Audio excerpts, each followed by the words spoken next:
Welcome to Movie Oubliette, the film review podcast for movies that most people have mercifully forgotten. I'm Dan. And I'm Conrad, and in each episode, we drag a forsaken film out of the oubliette, Discuss it and judge it to decide whether it should be set free or whether it should be thrown back and consigned to oblivion forever.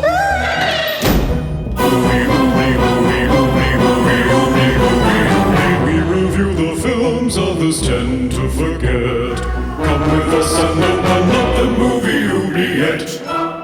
Welcome to episode 160 of Movie Oubliette, the tri-continental podcast for forgotten fantastical films with me, Conrad, recovering from jet lag in Cambridge, UK. And me, Dan, getting into guitar pedals used with synths here in Melbourne, Australia. We focus on forgotten fantasy, sci-fi and horror films because we love giant mecha battles, vibrating electrified jungle gyms and crotch chainsaws. Yeah. It's a must. Yes, of course. Conrad, welcome back to the podcast. Thank you. Yes. And it was great to hear you and Serge having a great episode for while I was away. Yeah. No, it was fun. Definitely good to have such a dinosaur expert on Carnosaur, that movie. But please tell us about your exploits in Toronto. Well, it's just a dream come true, really. I spent 11 days getting up in the morning and spending the day watching movies and having lunch with Joe Lipsett of the Horror Queers, or our friend Sam, or on one particularly memorable day, Vincenzo Natali asked me out for lunch, which was great. So yeah, it was just loads and loads of premieres of films and bumping into celebrities or spotting celebrities on red carpets or just in the wild. Fantastic food, great company. Yes. My ideal holiday, really.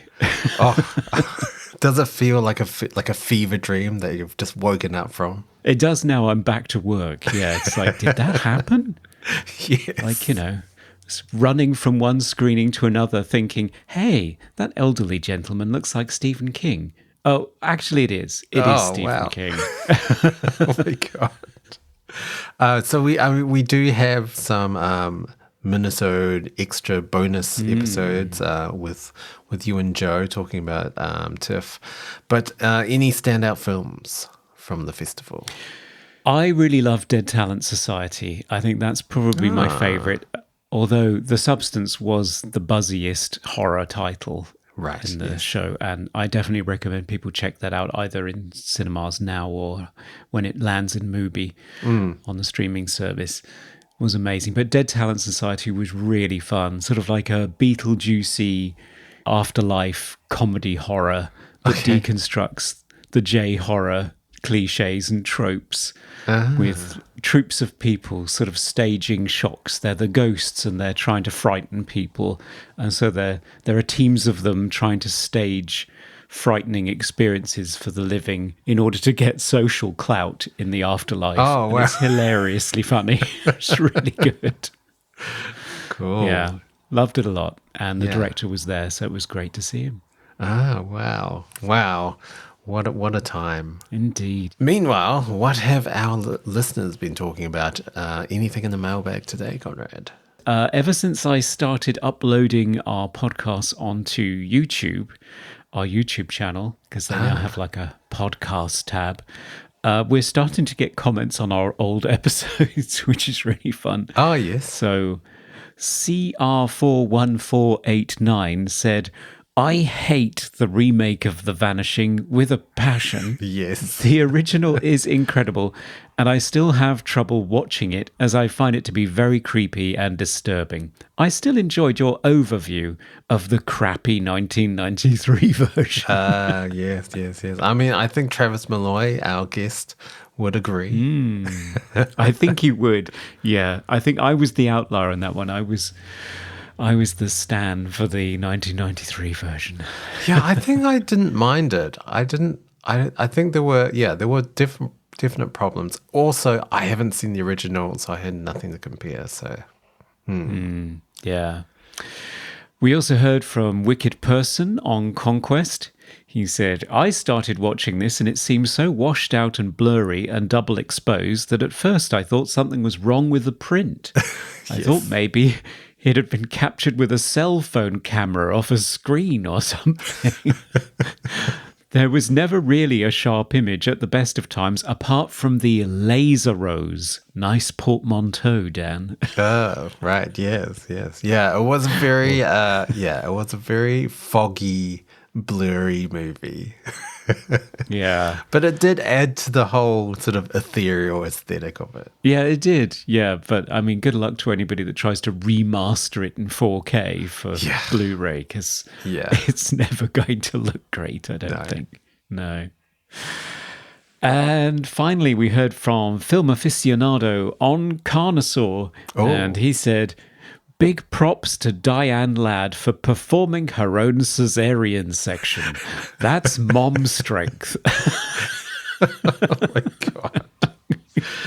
Yeah, I mean, that scene was, pretty shocking. I was laughing a lot listening to that episode, and you talking about her helpfully holding her own abdomen open for the birth of the dinosaur. It's nice of her. Yes. Yeah. Yeah. And we didn't hear from Serge of Cold Crash Pictures because you heard him for over an hour in the episode. That's right. Yeah, we get pretty nerdy about dinosaurs on that episode. Oh, it's great. It's great talking about feathers, no feathers. I loved it. It was fantastic. It was a huge education for me, I think. Yeah. But yeah, we always love hearing from you. Please do keep writing and commenting. Yeah, love the comments. Okay, Conrad, you are back. Time to fetch that film for today. Oh, yeah. See if I can find my way over to the Oubliette. Ah, here it is. Yeah. Oh, I'm in a room with like a jungle gym that's shaking? Yeah. Doesn't look very stable. I guess, should you climb it? Yeah, the movie's right at the top here. Hang on. Oh, this bar's slippery. Oh, this one's burning hot. Okay. Whew.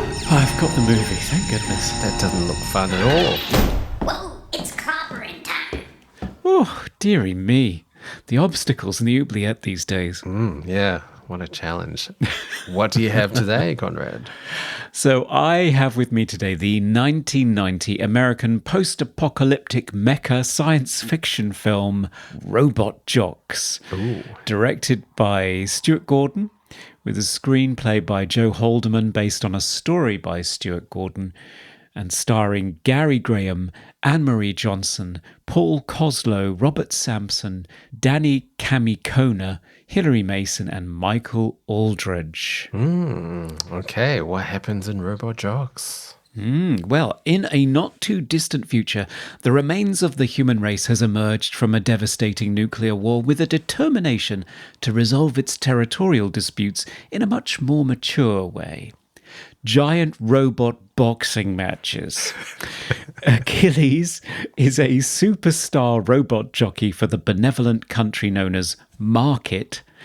In a match against his nemesis, Alexander, the unsportsmanlike killer from the Confederacy, Achilles heroically blocks the path of a robot fist missile when it strays towards the bleachers and threatens to kill dozens of enthusiastic spectators. Unfortunately, it pushes his robot into the stand, killing hundreds of innocent spectators, including children.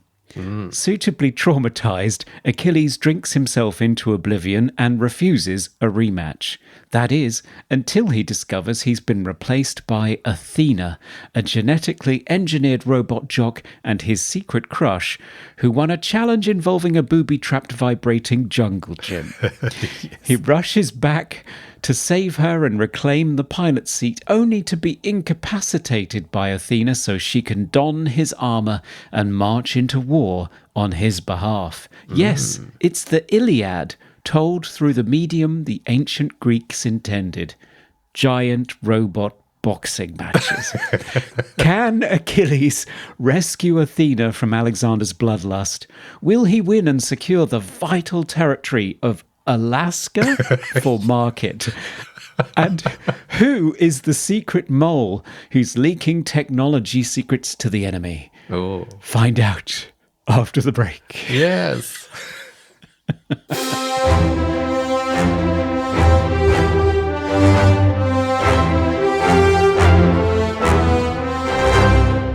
And we're back to talk about the 1990 Empire Pictures classic Robot Jocks, which was selected by our patrons from a vote on the entire contents of Arrow Video's Enter the Video Store collection, which featured 5 Empire Pictures movies. This one emerged as the clear favourite. Had you seen it before, Dan? No, I had not seen it before. I heard a lot about it, but I'd never seen it. Had you? I had, yeah. So I saw this when I suspect most people saw it, which is on VHS, where it had a really cool cover and was very tempting for a preteen who liked robots. Right. So, yeah. When I was researching this movie, there's a bunch of them that came out, and I think half of them or all of them are under Charles Band's production company. So there's Crash and Burn in 1990, Robot Wars in 1993, which also stars Danny Kamikona, and also Robo Warriors in 1996.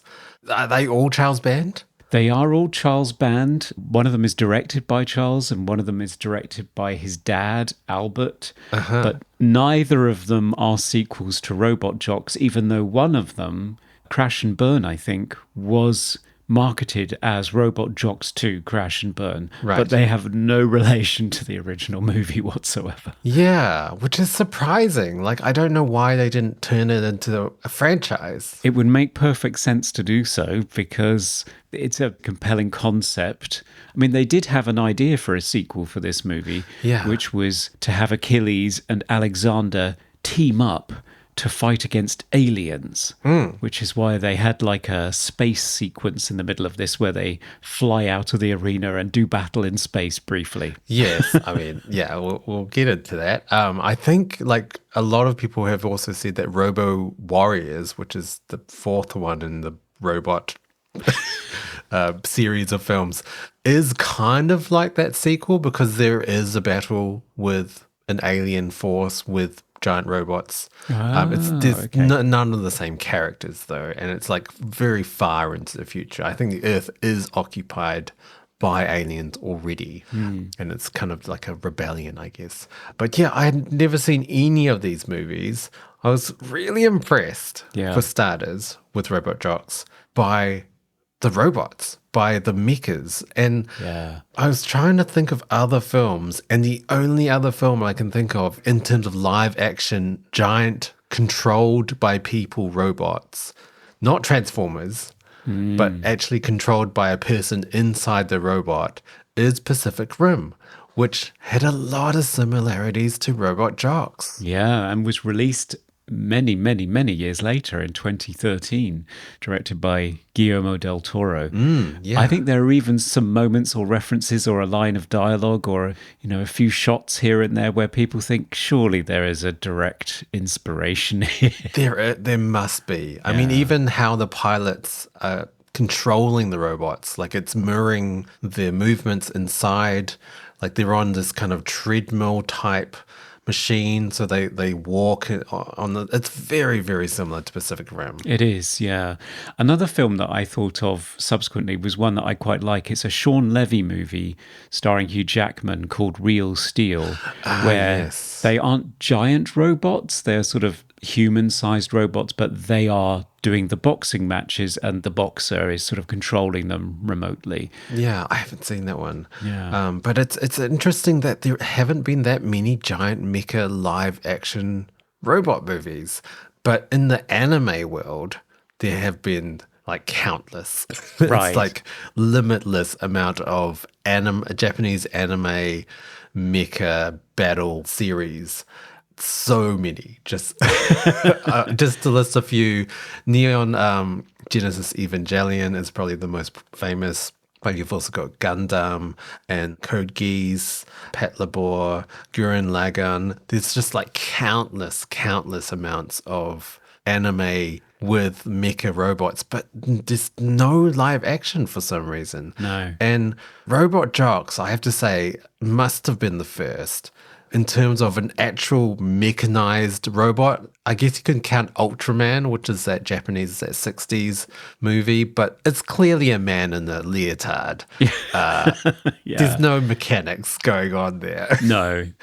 So Robot Jocks feels so pioneering, like it's going into completely uncharted territory. Yeah, so the director, Stuart Gordon, who also wrote the original story, said he was very much inspired by Macross, which is another property that I'm not familiar with. It's another anime, yes. Right. I think the full name of the anime is called Super Dimension Fortress Macross, Right, which came out in 1982.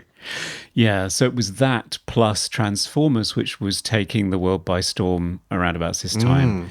And he kept waiting for Japanese cinema or for somebody else in Hollywood to do the live action fighting robots movie. And nobody did. So he thought, okay, there's a hole in the market. He had a 3-picture deal with Empire Pictures after Reanimator. Right. And he'd already done From Beyond, another Lovecraftian adaptation. Yes. I've seen that, yes. Not as successful as Reanimator, but still well received, and Dolls. But he really wanted to shift gears in terms of genre to sort of show that he wasn't just a horror guy. So he pitched Robot Jocks to Charles Band, the owner of the studio, who was wary because of the complexity and the ambition of what he wanted to pull off. Yeah. But after he saw the special effects guy David Allen's test footage of what it could look like and how cost efficiently they could do it, he signed off on it. And I think it was their most ambitious production, budgeted at around $6.5, maybe $7 million. Wow. Yeah. Other sort of properties that are kind of mecha adjacent, Transformers definitely. It did feel quite Power Rangers-y. Yeah, just other people say the look that. of it. It's very bright, very kid-friendly looking. Yeah. It doesn't look dirty or lived in at all. Everyone's costume looks straight from the rack, like brand new. Yeah. Never been worn. It's the jolliest dystopian film I've ever seen. It's all very bright, primary coloured plastic. It looks really chirpy and happy. Yes. Yeah, I did also liken it to Voltron as well, which I adored as a child, which also has a giant sort of mecha robot. I mean, it's lions joining together, but it had a very sort of similar vein of like, let's fight with different weapons that seem to spawn from nowhere. But I mean, I did really like that. Like the fights themselves had the sense of like, what's going to happen next? Like there were all these surprise weapons that seemed to be unveiled and used. And it was exciting to watch. Yeah, that seems to be an essential part of the sport as well, that they have 2 phases.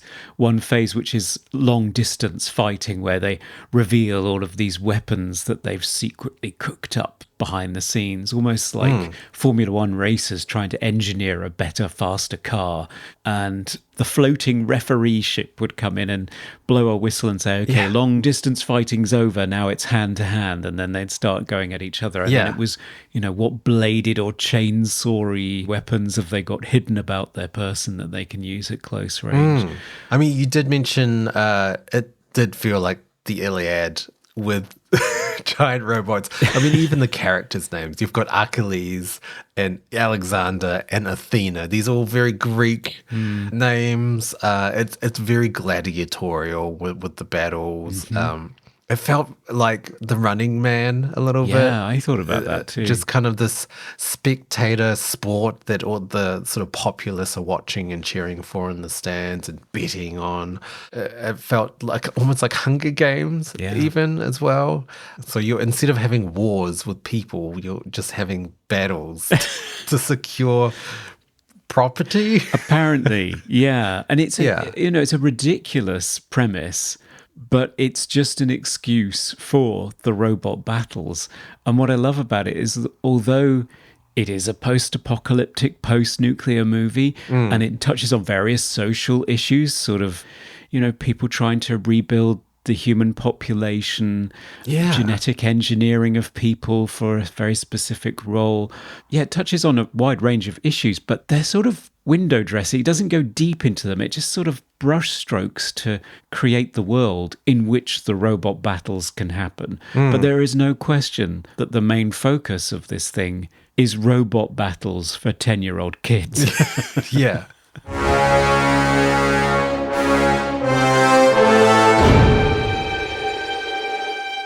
I am surprised this wasn't a huge hit in terms of toys. I would have loved to have all of those mechas as a toy that I could play with and shoot missiles out of, or like, you know, a dick chainsaw pop out and, you know, that sort of thing.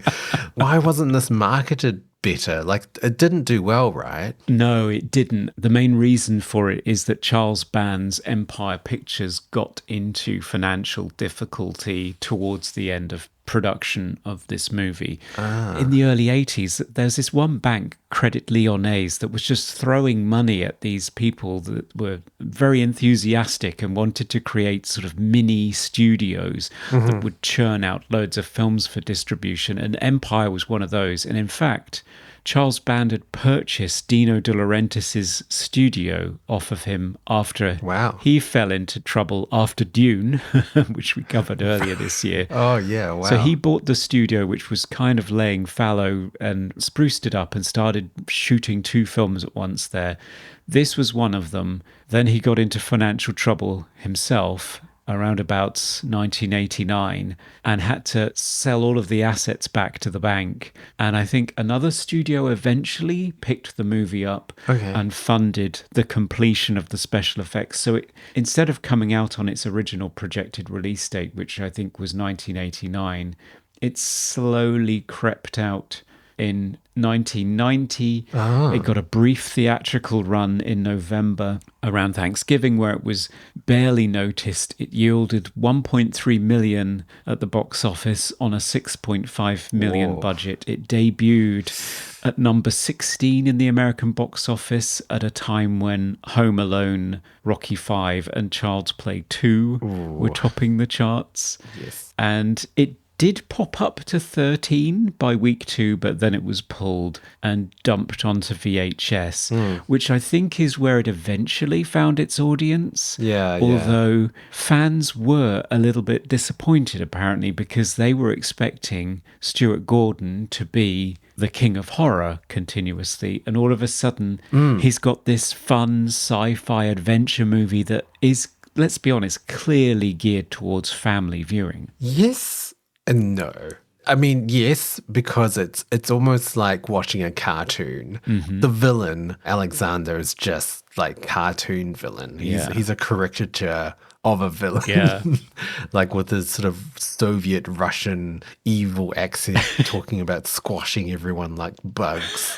And yeah, you've got your very stereotyped protagonist with Achilles.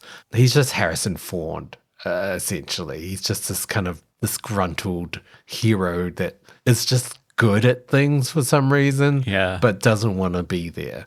But I was really impressed by the character of Athena, though. It's not what I expected. She's not like your stereotypical blonde, big-busted white woman. Like, she's not white. She's African-American, and she's quite muscular. Her hair is supposed to be sort of androgynous, I think. And sort of neutral. I think so. These genetically engineered robot jocks, these pilots, they're called tubies after like being test tube babies, essentially. So her look is not supposed to be attractive, I guess. But she is kind of the romantic interest for Achilles. I think for the most part, the characters are very cliche, very like expected. But there are some interesting characters with Athena and some unexpected violence as well. So Dr. Matsumoto, who's sort of the engineer of the weapons of the robot jocks, he does get, it's big spoilers here, he does get assassinated, essentially, and killed. And it's shocking. There's a lot of blood. You don't really see the gore part, but just the act of shooting someone in the head and then blood sprayed on the wall behind him. But I wouldn't say that was for kids. It's edgier, yeah, but they were definitely shooting for a PG rating, and I think they got it rather than PG-13, but it was an 80s PG. It was sort of, like Raiders of the Lost Ark had stuff in it that was like, really? Is this for kids? Yeah, right. But yeah, it seemed to be fine. There's also a lot of nudity in there, which is surprising. I mean, it's mainly butts, and it's equal opportunities butts. We see Achilles and Athena's butts. Yeah. During the course of the movie. Yes. It's very much that Paul Verhoeven, in the future, we're all going to be showering in gender-neutral spaces that we just share together, and it's not going to be an issue sort of sci-fi trope. Yeah, very Starship Troopers. Yeah, and RoboCop as well, I think, in the police station, I think they were all just changing in front of each other and it wasn't an issue anymore.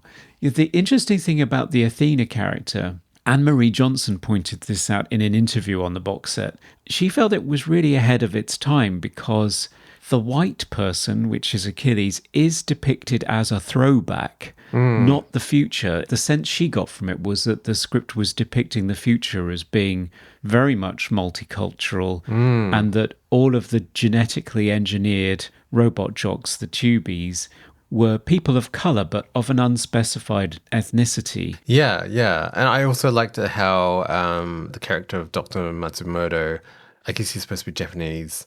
He doesn't have a Japanese accent. No. Or like an Asian accent whatsoever. He's very American and they don't talk about it and it's just normal.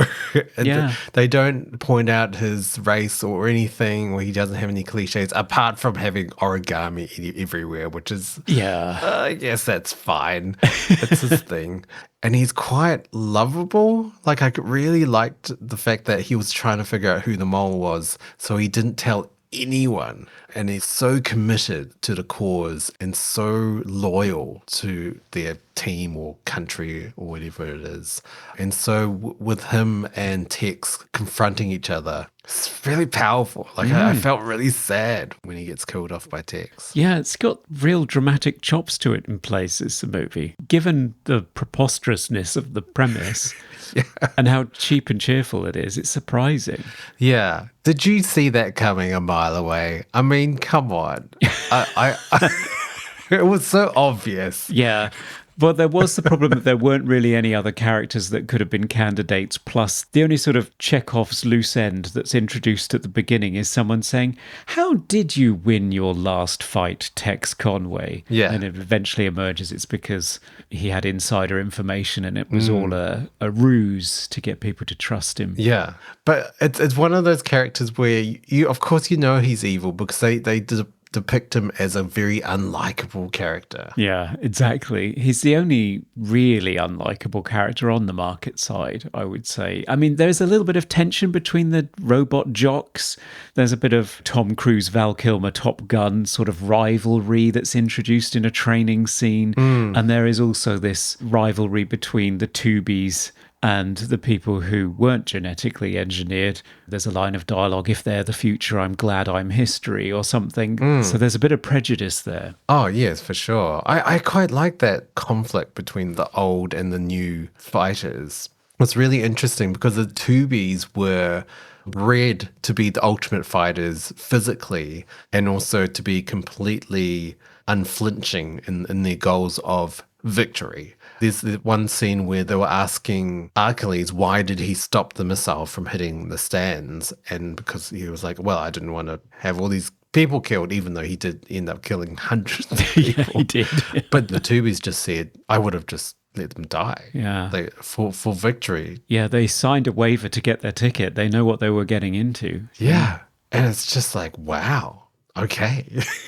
They only have one goal in mind, and that is to win the fight at all costs. And it's a source of tension between Athena and Achilles as well, because she is trying to figure out why he was so successful in order to give herself a competitive advantage or develop her skills. And he's so, as you say, Harrison Ford, laconic. He's great at everything, but doesn't really want to be there. He's not interested. Yeah. And he's trying to tell her that it's just luck, and that you need to be afraid. You need the fear to be there to be effective. And she cannot understand that because she is bred to be purely efficient, very deterministic. I am the sum of my genetic parts, and there is nothing sort of magical like luck hovering in the background. It's just purely design, and she doesn't get it. Yeah, but that's so fascinating. I mean, I guess it's been explored a lot, especially with AI movies or like robots, like Terminator, the idea of like you can breed the perfect human, but they're not ever going to be like human. They're not going to have like empathy and sensitivity towards other people because they are essentially robots, I guess. Yeah. But yeah, it was still fascinating to see. I know you kind of described it as window dressing in this, forget all that. We just want to see robots punching each other. But it was still a great way to set up this dystopian future. I also did like the fact that I guess the whole population of the world was decimated by this nuclear holocaust. So there are all these posters and billboards promoting pregnancy, like get pregnant now. Yeah. And you have Achilles visit his brother or his sister or whatever, and they've got like hundreds of kids. Yes. Just like running around. And it's like, that's a really interesting world to be in where people are encouraged to have as many kids as possible. Yeah, in order to repopulate the earth. On the commentary track, Stuart Gordon points out that because they were filming in Italy, which is not so keen on birth control, it's, very Catholic, some of those posters were actually just there when they were shooting. So not all of it is sci-fi set dressing. Some of it was just there when they were filming the apartment scene where he goes to visit his brother. Yeah, it's fascinating. That sort of stuff is fascinating. And also the idea that you would settle territorial disputes through a spectator sport that's been highly commercialized. There's a lovely cameo in the movie from Jeffrey Combs from Reanimator as one of the spectators, which is a nice little nod. But just this idea that you would reduce something as important as that, like Running Man reduce crime and punishment into a reality TV show, a spectator sport. It could be a really dark tinged criticism of war and of gambling and of sport and reality TV, and it could be, but it's such a jolly, upbeat, happy movie that's just enjoying itself. All this stuff is just there, and it's not in the same way that Starship Troopers is a flag waving, trumpety, exciting movie that has a really bitter taste to it and right underneath the surface, and it's clear that Verhoeven intended it that way. Gordon's movie is just fun. It hasn't got a deeply sarcastic edge to it at all. No. And I think it's partly due to the visuals. Like, it just looks so bright and welcoming. It doesn't have a dirty, lived-in suffering in this dystopian future. No one really looks like they're suffering. Like, even when he goes to visit his brother, or their apartment looks quite nice. Like, it doesn't look gummy or like disheveled or anything. They're making a meal and they say, oh, we even got meat, and they open the lid and it's just one sausage in this pot. It's like, I mean, it is just one sausage, but it doesn't look bad. It looked quite appetizing. Like that, I would eat that meal. So it's just that sort of look of the entire film doesn't look. It's not that bad, really. I think the nuclear holocaust will be just fine. Yeah. Especially if we've got giant robots to watch. Yeah. I guess we should talk about the giant robots. Yes. I was blown away by how amazing they looked. Pre-CGI, no CGI whatsoever. A lot of stop motion and puppet work. Yeah. But they pulled it off. They really did, yeah. This is the genius of Dave Allen and his team, that they decided to shoot. I think a lot of it is live action, miniature puppetry work. Yeah. All shot in the El Mirage lake bed in California's San Bernardino County.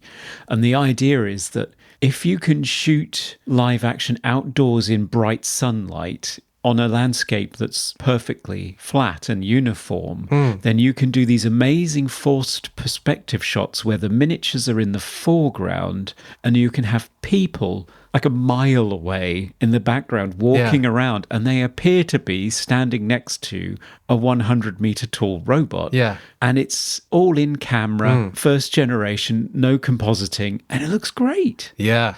I think they did do some green screen stuff with the stop motion where it was in a studio, and you can kind of tell with that stuff. But the movements of the stop motion, because stop motion has this kind of, not janky, but you can see these movements are not that fluid, but it suited these robots because robots don't move fluidly. Yeah. They have this kind of stuttery movement to it. So it did actually quite pair well with these giant robots. And yeah, all the stuff that you mentioned in the desert. So a lot of puppet stuff, or a lot of just like parts of a robot. So you've got legs and you've just got a guy holding the legs out of shot and letting it fall down so it looks like the robot's collapsed, or just moving one leg across. It's like, wow, it's so simple, but because they've shot on location, it looks amazing. It really looks like it's, I mean, even though they are miniatures, they're still quite large. Yeah. Like they're about like maybe 5 foot tall. Yeah. Like they're quite big puppets. They are, yeah. It was quite difficult to do some of the stop motion stuff with them because they couldn't really bear their own weight on one foot, for example, for walking sequences. So you can actually see that they're being held up by wires on the Blu-ray in some of the stop motion shots. Right. Yes, it was complicated stuff. And also, there's a bunch of guys trying to film this in the desert in burning hot sunshine in the middle of the day for months. I think the special effects took over a year to do. Wow. Yeah. I'm not sure if that's in elapsed time or just because of the stop-start nature, because they kept running out of funding because of the financial difficulties Empire was in. But it took a very long time to make this movie, and it really was a labor of love for them. Yeah. They loved doing this smashy, crashy robot battle in the middle of the desert. Yeah. I mean, there's a lot of pyrotechnics as well, a lot of explosions, which I think they shot in slow motion so that it looks much more impressive when played back. It was so well made that every scene in the battles, I just kept saying, oh my God, that looks amazing. Like, because you've got these mechas as well with endless amounts of different weaponry as well. So you've got lasers coming out, you've got missiles, you have a bone saw. So this kind of chain wire shoots out and wraps around the other mecha's arm and saws it off. Yeah. You've got the dick chainsaw that comes out of a compartment from Alexander's 4-legged sort of spider robot. It's like, wow, that's really ambitious. You're trying to move this 4-legged, 2-clawed robot. That's incredible. I can't even fathom how they managed to pull this off. It's impressive work, and I think had it been given the theatrical release that was originally planned for it and had a lot of marketing behind it, I think this really could have been a huge hit for Empire. I think it could have saved the studio, but as it was, it just vanished, which is so sad. But as you can imagine, it did find its audience on VHS, particularly for me, because I didn't know who Stuart Gordon was at that time. Right, yeah. And this was just catnip for a pre-teen brought up on Star Wars and Transformers, of course. There was a TV series in the UK called Robot Wars, and I'm fairly certain that it was inspired by this, where people would build robots with secret weapons. Oh, the remote control ones? Yeah, and they'd try and Yes, destroy yes. each other's robots. Yeah, it was great fun. I was thinking about that show when I was watching this movie because I thought, Yeah. oh my God, this is like giant versions of, that British Robot Wars show where you have these little remote control like cars with like buzzsaws coming out of it. Yeah. And like electric shock jabbers and things that would like flip it over and stuff. I was, very, very impressed with the effects. And just like really some of the scenes where there's a scene where Athena She pilots one of the robots and they're trying to stop her and she has to climb out of the hangar. And it's like pretty amazing movements that they had to achieve with her, like putting the robot foot through one of the windows of like a control center, and then she had to pull herself out of the hangar. And it's like really, really complicated movements that they somehow pulled off. Yeah, and all of it executed really well, considering how little money and resources they had to work with. Yeah. And the robots themselves look really good too. They're mostly designed by Ron Cobb, who is very famous for working on things like Star Wars and Alien. So he created that lived-in universe, but was also very good at creating convincingly engineered robots that look as though they work and look really cool. Yeah. The design, I think Achilles' robot did look very Transformers-y. Yeah. It's a mouthful to say. Yeah. But it definitely did look like a Transformer.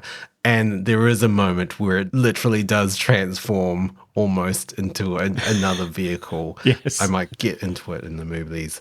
But the other, like Alexander's robot, it just felt almost like steampunky. Like you could see all the pistons, you could see all the nuts and bolts, and the way that they sound designed everything, it felt very strained and mechanical and noisy and clangy.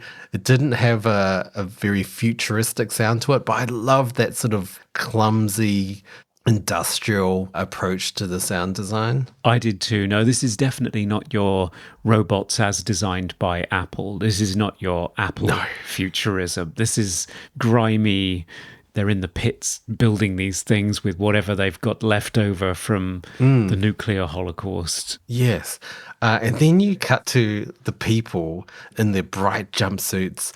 And then some of the other effects didn't quite get pulled off. So you've got the hover car that Achilles has, and it really looks quite flimsy. It looks like it's a very wobbly PVC glue gun together car that I'm sure they're just lifting up with a pulley or something. It's definitely not hovering. There's nothing mechanical or working in that car. Yeah, he might even be Flintstoning it to make it move. Yeah. And there's one scene where he gets overpowered by Athena. She beats the shit out of him, essentially, which is amazing to see. Again, a really great character, Athena, and locks him in his room. He can't get out. So he remote controls the hover car to crash into his room so he can escape. But the hover car just looks horrible. It looks so cheap and ridiculous. Yeah, it's very angular, very boxy. And I love the fact that he's got a remote control to lock it that's like, it's huge. It's like, but then he can operate it to crash through his wall later. So it's a multifunction car locking device. Yeah. Now it's time for Random Trivia. So Dan, what fascinating piece of trivia did you find in your robot today? Well, this is just a tiny piece of trivia, but we have a cameo from Stuart Gordon as the bartender in the sort of futuristic, strangely, I don't understand bars in sci-fi future movies. Like, they always look so uncomfortable. And they're drinking out of ridiculous glasses that seem to defy physics for some reason. But yes, the bartender is in fact Stuart Gordon. I didn't know that. I completely missed that he was in the movie. Yeah. I had one piece of trivia for you, which is that Trent Reznor sampled some of the crowd noise from Robot Jox for the Nine Inch Nails 1994 album, The Downward Spiral. Oh, because cool. He's a fan of the movie, I guess. Oh, I can totally see that. Yeah. Yeah. Oh, wow. I have to listen out for that sample. Yeah, it's in there somewhere. And that's our trivia.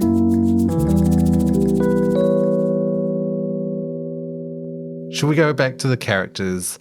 I don't think I liked Achilles. Really? Yeah. I mean, he's kind of portrayed as this very honorable guy. He's very empathetic about, people and trying to save the people in the stands. But he's kind of quite horrible to Athena. The way he talks about her, he says something like, oh, some of them are quite good to look at as well. Oh, yeah. It's just a little bit disgusting. I don't know. And the way he and Tex Conway talks about woman, it's just like, oh, are we supposed to like this guy? Yeah, it's not the most progressive movie from 1990. Its depiction of Athena and what she represents is great. And Anne-Marie Johnson does a great job of that role. I think its depiction of the two white guys, including Tex Conway, they are very sexist. Their assumption is that a woman will...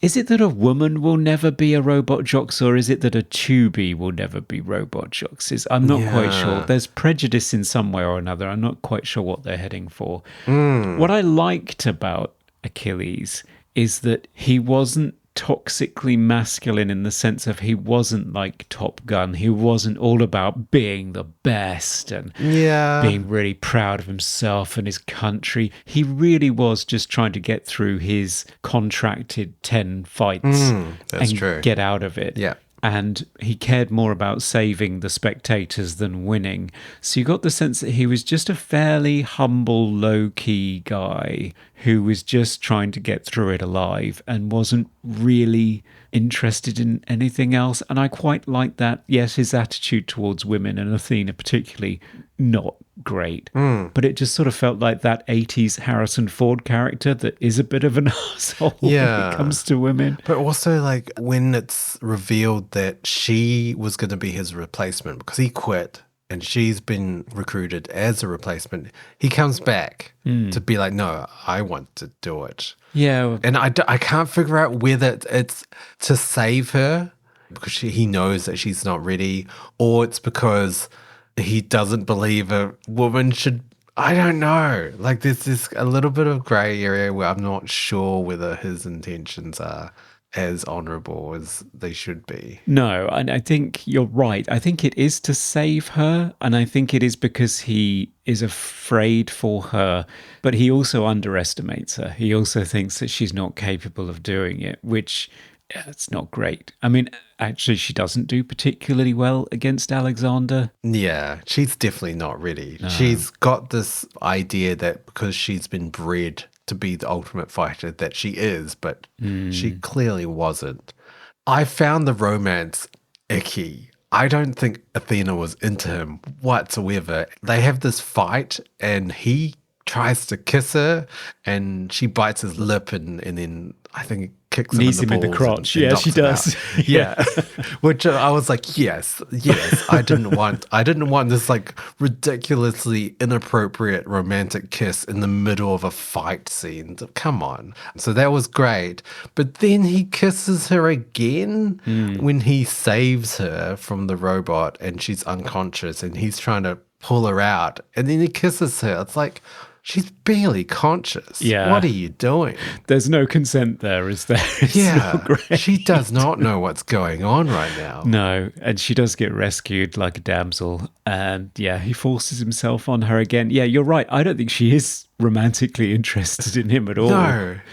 I think it's the old 80s trope of if you just keep going, you'll wear her down eventually. Yeah. You just have to force it on her and eventually she just has to give in. Yeah. Yeah, I think she has admiration for him as a robot pilot, but I don't think she loves him or likes him even. I think there's no attraction. I would have liked the film to go in a different direction than the third act. I think it would have been interesting to have her actually be good in the robot and for Achilles to realize, hey, I'm old, I should move aside and have this new generation of fighters. And yes, I'm going to support this woman and she's going to win. And that would have been a really interesting film if she was the victor and he trained her to become the next fighter. Yeah, that would have been interesting. And you can certainly see that sort of storyline in other movies that have emerged since then. Yeah, because I really thought it was going in that direction. I really did. Did you? Ah, no, well, I mean, I remembered it from my teenage years, so I already knew it wasn't. I think what was shocking for people at the time, particularly at not the height of the Cold War. I think the Cold War really was reaching its death throes by 1990, but people were shocked to see the fighting at the end resolve with them realizing that they don't need to kill each other over this and that they could both live. Alexander and Achilles stop and fist bump, and then the credits roll. Yeah. Which was a bit of a shock. And in fact, Gary Graham, who played Achilles, is disgusted with that ending. Really? He thinks that Paul Koslo's character, Alexander, is a murdering swine, quote unquote, who deserved to die. Right. And his character should have killed him. And he wishes in retrospect that he'd used whatever power he had by saying, you know, I signed up to this script and this is the script I want to film, or I'm walking. He wanted to really push it, but he didn't feel as though he could. And he was persuaded to do this anti-war message. Yeah. Alexander was horrible. I mean, in the first scene of the film, he just mercilessly kills a pilot. Like, he does. He's won the battle and he just, like, cold-blooded murder. I'm surprised they just let him still fight. If they have all these rules in these battles and this guy clearly just kills someone. Yeah. And they just let him keep fighting in more battles. Yeah, there's kind of a cavalier attitude toward death which doesn't quite square away with the fact that they need to repopulate the earth. I mean, it seems ridiculous that they would allow spectators to watch this when it's so dangerous. Oh, yeah. To be honest. I thought that as well. It doesn't make sense. Especially if the stands don't even have a protection. No. Like, I thought, they're safe. There's a roof. And no, they're not safe. No. So many people die. So many people. Yeah. And again, another scene in the movie where I thought, this is for kids? Yeah. No, surely not. There was a tension there in terms of the tones between Stuart Gordon and the screenplay writer, Jim Haldeman, who was a Novello and Hugo Award-winning writer of science fiction, very much based on his own experience as a Vietnam veteran. So he was pushing to make the robot fighting as convincing as possible, to sort of try and root this ridiculous premise in as much realism as he possibly could, sort of get really gritty with it and focus on the lives of these military people. Whereas Stuart Gordon was very much pushing towards, I want this to be accessible to the widest audience possible. And let's face it, it's robots fighting. This is for kids. This is for preteen and teenage boys. We don't need the gritty Vietnam storyline hovering underneath this. So there was a tension there. Yeah. I'm really surprised that Stuart Gordon was trying to go in that direction, because he is known for horror. He is known for definitely not kid-friendly movies like Reanimator, From Beyond, Dolls, The Pit and Pendulum. Like, these are not for kids. And yeah, it's quite strange that he's responsible for the more campy ridiculousness of this movie. But at roundabouts this time, he was trying to shift into family fare, because his very next movie was going to be Honey, I Shrunk the Kids. Which, if you look at the credits, he's still credited as a writer and maybe an executive producer on that movie. He had to drop out of directing it because he was unwell. Right. And so he came back to Robot Jocks to finish it off once it got its funding. But he was all geared up to do Honey, I Shrunk the Kids, which is a fun family adventure full of special effects. I love that movie. It's amazing. But it still has his hallmark moments in it. Like, he used to talk about his favourite moment being the moment where the dad is about to eat his own son in the breakfast cereal. In the cereal, yes. Yeah. So that's him. That's his idea. It's sort of slightly macabre and disturbing, but for kids. Okay. Right. Okay. I mean, I definitely thought the robot battles were standout. And for me, I had so much glee watching them. Like, it definitely did remind me of Voltron or Transformers or Power Rangers. I didn't like Power Rangers, but No, it had that sort of sense of like, yes, boys love this shit. Like, this is what I'm all about. I want to see giant robots bashing the crap out of each other. Yeah, especially when it is as excellently for the time, and some of it still stands up now, realised as it is with David Allen's effects. And I think also a lot of the upbeat tone of the movie comes from Frederick Talgorn's score. Ah, yes. A beautiful symphonic score from a classically trained composer performed by the Paris Philharmonic, I believe. Ooh, wow. And it's got the noble horn over suspended strings in the opening sequence as the camera pans across a robot war wasteland, and sense of wonder cues and really exciting action cues. It's all very Korngold and John Williams and bright and beautifully orchestrated and full of energy and scale that the movie is desperately trying to deliver. And I think it's a real joy to listen to the score. Yeah, it does have a sense of grandness to it. It doesn't feel cheap. It doesn't feel like Battle Beyond the Stars, like playing wrong notes.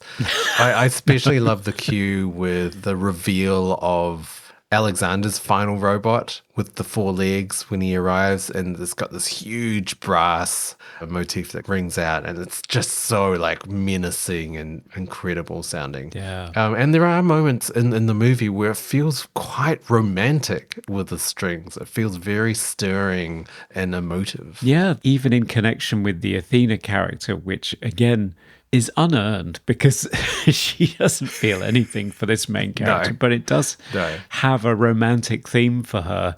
But yeah, it is beautiful, lush music. Yeah, and I also love the fact that there are moments where there is no music. So in the final hand-to-hand combat with Achilles and Alexander, and they're out of the robots, they're just on the ground, just having a fist fight pretty much, with poles, I guess. And there's no music at all, and you just have visceral sounds of these two men, you know, hitting each other and grunting and sweating and panting, and it's great. I love moments of no music, and then you have the end with them realizing, hey, we don't need to fight anymore, and then the music starts again, and it's just like, oh, that's great cueing.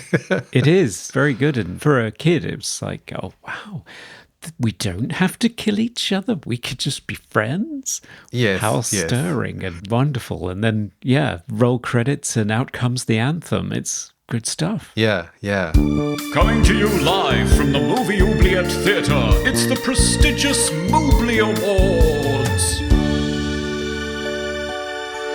Hello, it's everyone's favorite part of the podcast, the Mobley Awards, where we nominate our favorite giant robot clashing parts of the film in a number of awkward, unconscious, romantic kiss categories. Oh no. Best quote. My favorite quote comes from Doc Matsumoto, who, in his confrontation with Tex Conway, comes up with the classic line, "We always remain all the people we've been." Ooh, yes. Yeah, he's trying to get Tex to realise that he was a good guy once, but it turns out that he wasn't, so... Yeah. For a moment you think, oh, maybe he's had a change of heart, but no, then he just murders him. Yeah, blows his brains out. Never mind. Yeah.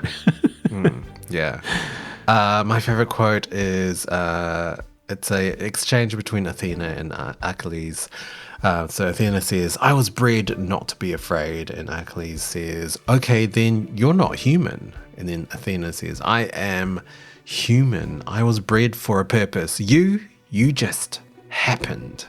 And then Achilles responds with, "Yeah, that's what Daddy used to say." Best hair or costume. I have to say, not my favorite, but what I would say most horrible here is Athena's. I don't even know what's going on here. So it's kind of pulled back and slicked back on the sides, but it's then like a buzz cut, poofy top. And then at the back, it's like a braided short rat's tail. I don't know. It's just so many things wrong all at once. Yeah. Basically, what's going on there, Dan, is the 80s. I'm sorry to say, the 80s happened to Anne-Marie Johnson's hair. Oh, it's horrible. Yeah. My favourite piece of costume was from Tex Conway, who, despite wearing the standard issue futuristic white shell suit with red trim, still has a cowboy hat and boots and a white neckerchief as well, like a... what do they call it? A wild rag, the cowboy thing that they wear at their necks. Yeah. Oh, yes.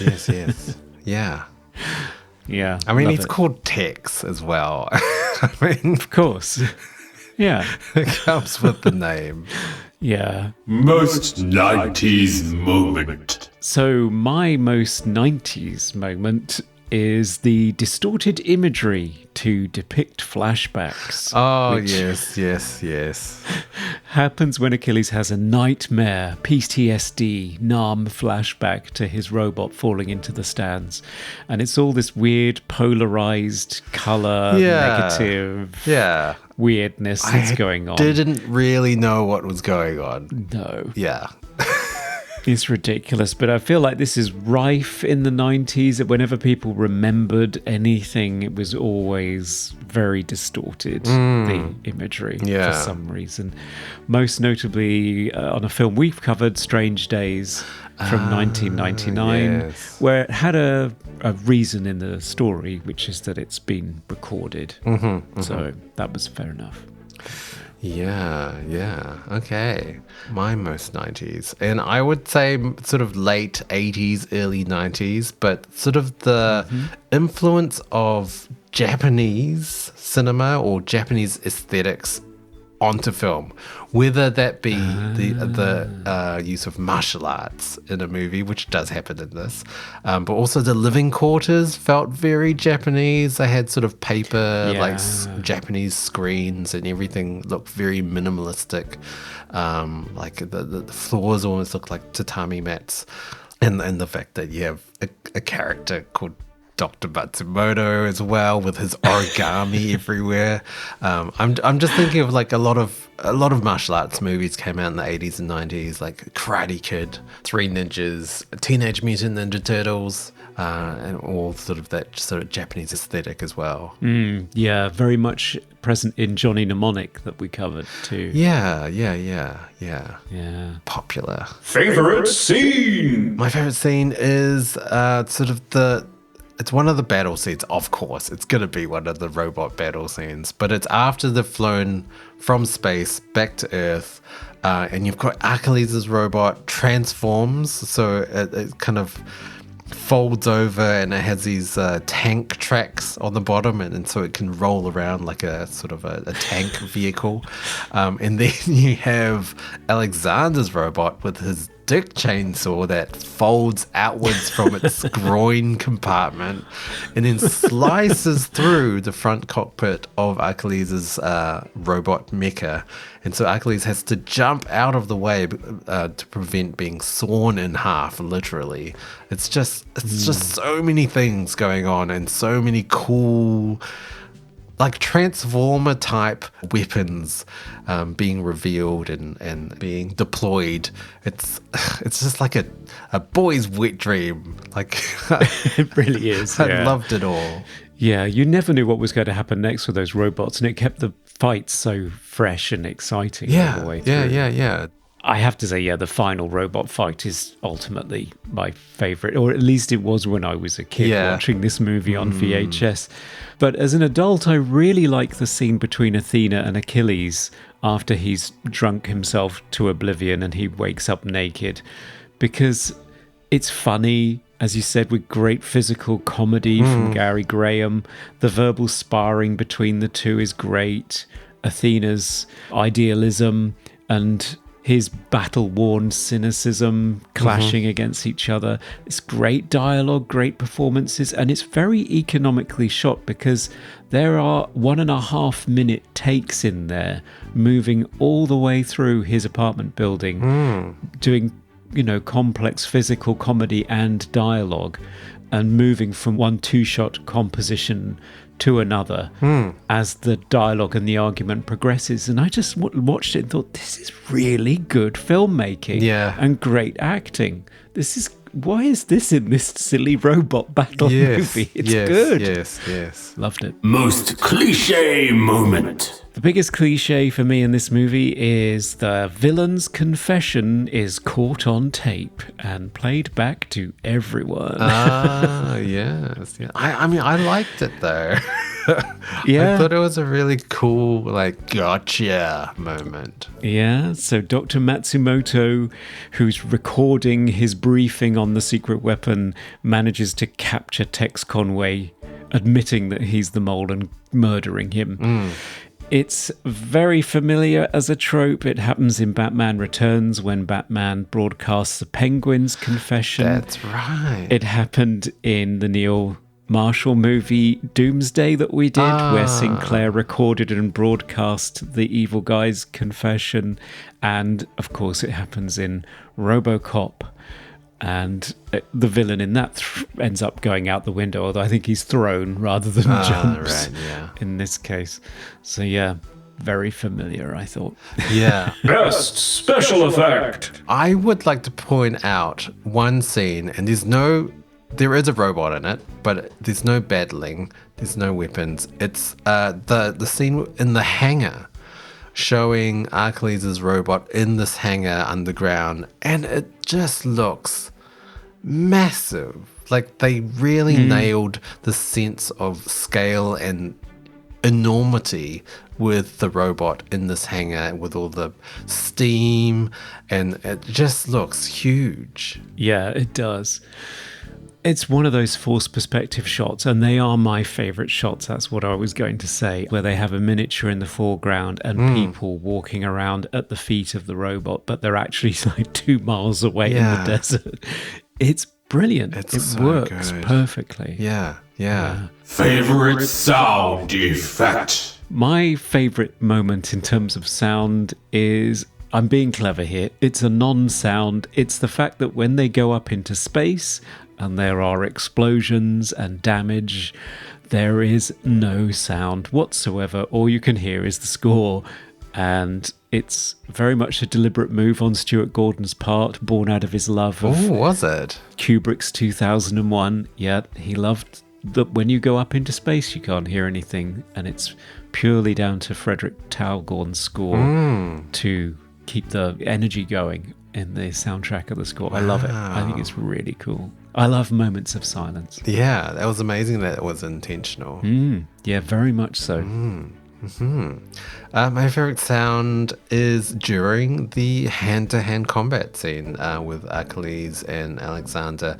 So they're swinging metal poles left over from their wrecked mechas. When they make contact, the poles, they have such a satisfying resonant metal clang sound. It's almost musical. It rings out. It's amazing. Most funniest moment. My funniest moment is when Achilles visits his brother and sister-in-law, and they proudly announce that they have meat for dinner, and then they lift the lid of the crock pot, and there's one sausage. Just one sitting in some goo.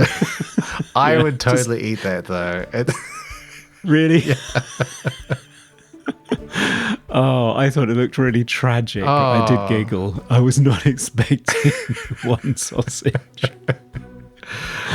Yeah. The funniest moment for me, this is definitely unintentional. So I watched it with my wife and I had to run it back and highlight it again because it's just so ridiculous. It's the fight scene between Achilles and Athena. And there is a body double for Athena that's clearly not her, and it's clearly a very tall man. And it's just hang on, you weren't fooling anyone with that scene. Yeah. And that's our Oubliettes. Yes. I'm Mary Jo Peel, and you are listening to Movie Oubliette. Yes, it's time for our final verdicts. Should Robot Jocks be resurrected from its mecha prison to be allowed to blast back into public view and be celebrated? Or should it be flash bombed and shot with missiles, lasers, and a projectile claw to fall back into the dark oubliette, erased from cinema history? Conrad, what's your final verdict for Robot Jocks? Well, this is one of those childhood nostalgia moments for me because I do remember watching this when I was a preteen on VHS. It was catnip to me then because it was robots fighting each other and a little bit of blood and a little bit of violence and a bit of nudity. So I thought this was awesome. But looking at it back as an adult, what surprised me is not only does it hold up because David Allen and his team's special effects work is just so brilliantly done, all in camera practically, and some of the stuff stands up today, and at least if it isn't convincing in the sense of it being real, it is still thrilling to watch in terms of what it's depicting. The film is actually pretty well written and performed and has some great scenes and some great sociological themes and some real drama and issues going on. So I was surprised at the quality of the filmmaking. I mean, yeah, it's basically just a 85-minute robot battle movie, but it's a really good one with a great score, great effects, interesting production design, and a great cast that are fully committed to it. So I think if you haven't seen this, this has completely passed you by and you're a Pacific Rim or anime nut, you're going to absolutely love this movie. Yes, I would agree with everything you've just said. I think it does have some flaws. It is a bit campy and wacky and silly at times.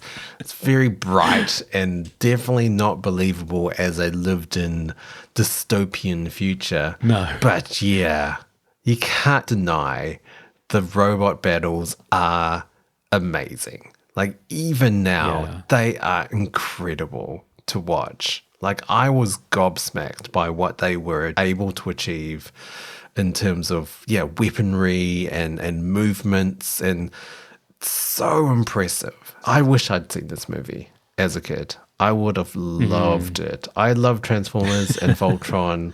Like, this would have been my favorite movie if I'd seen this as a kid. So, 100% I would recommend this movie. I'm shocked at how good this movie looks for 1989/1990. It astounds me. Yeah, and $6.5 million. It's a low budget movie. Yeah, and it looks great. Yeah, really is. Wow. Yeah. So that's 2 thumbs up from us. Probably like doing a fist punch in the middle of the screen and shouting crash and burn. But did our patrons want it to crash and burn? Hello, Hal? Yes, Conrad? Time for the patrons' vote, please.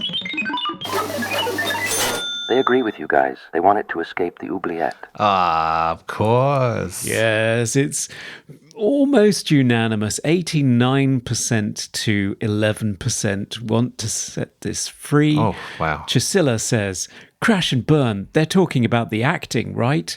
The Kmart Noble Willingham wasn't too bad.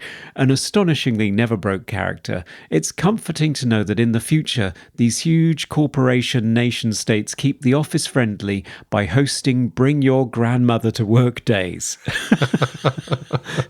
How else would we ever meet Margaret Thatcher's less attractive sister?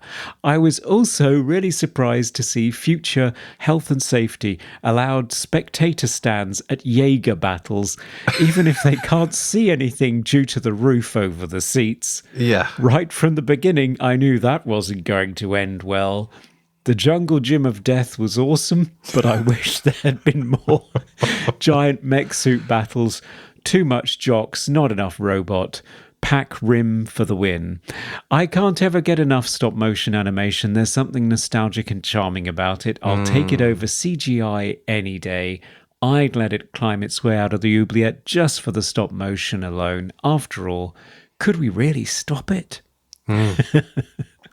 Great. And Iconographer says, this is a funny one. I'd never heard of it before. Ooh. The camp, the naivete, the optimism are all a lot of fun. Giant robots fighting each other is always a good time. It felt like a combination of Clash of the Titans and the Power Rangers. Of course, yes. it has some problems. It's a little racist and sexist, and it has an actual villain named Tex. But how about the twist ending? The Russian mech's giant crotch chainsaw. Wow, I did not see that coming. All in all, I enjoyed this. Let it crawl its way out of the oubliette. Thanks for the fun ride. Yes. Yeah, so they want to set it free. Ooh, all right. Be free, Okay. robot jocks. Use the polo song. Crash and burn. So, Conrad. Another classic. Yes, another classic. What is up next? Well, next time will be our Halloween episode, and for spooky season, we have a returning special guest who wanted us to talk about the 1960 British psychological horror film Peeping Tom. Oh, I haven't seen this movie, and it has a reputation for being one of the sort of proto-slashers. Exactly, yeah. So in the same way that Black Christmas tends to be overlooked in favour of Halloween, Peeping Tom tends to be overlooked by Psycho, which came out the same year. But it is supposed to be just as influential. It's a Michael Powell movie of Powell and Pressburger fame, and those two filmmakers are getting a bit of a resurgence this year. A lot of remasters and retrospectives happening. So should be fun. Yeah, ooh, looking forward to that. Yeah, never seen it. Ooh. So, listeners, if you want to look out for that, you can follow us on all our socials as Movie Oubliette, and you can email us at movie.oubliette@gmail.com. Yes, and if you want to support the show, head on over to Patreon, where for as little as $1 you can nominate films for future episodes, get extended portions of the show. For $5 you get to vote on the final verdict and hear our exclusive minisodes. And for $10 you can be an executive producer with all the behind the scenes info, like Chisilla, Eddie Coulter, Isaac Sutton, Dr. Doggy, Serge, Iconographer, Ryan A. Potter, and Evan Goodchild. Yes. We've got merchandise on Redbubble and a YouTube channel. And please, please give us a rating and review if you haven't already on whatever you're listening to us on. It does help us out and spread the word of the oubliette to the masses. Indeed, yeah. And the more superlatives you can put in your review, the more likely we are to be picked up by the algorithm and thrust in front of newbies' eyes. Yes. So lay it on thick. Yes. Yes, please. All right. I guess that's it for this episode. Welcome back, Conrad. Does it feel weird to be back in the podcast seat? It does, yeah. But I'll soon get used to it, I'm sure. Yes. All right, listeners, crash and burn. We'll see you next time. Goodbye. Bye for now. We review the films others tend to forget. Come with us and open up the movie oubliette. You make my drink taste like blood.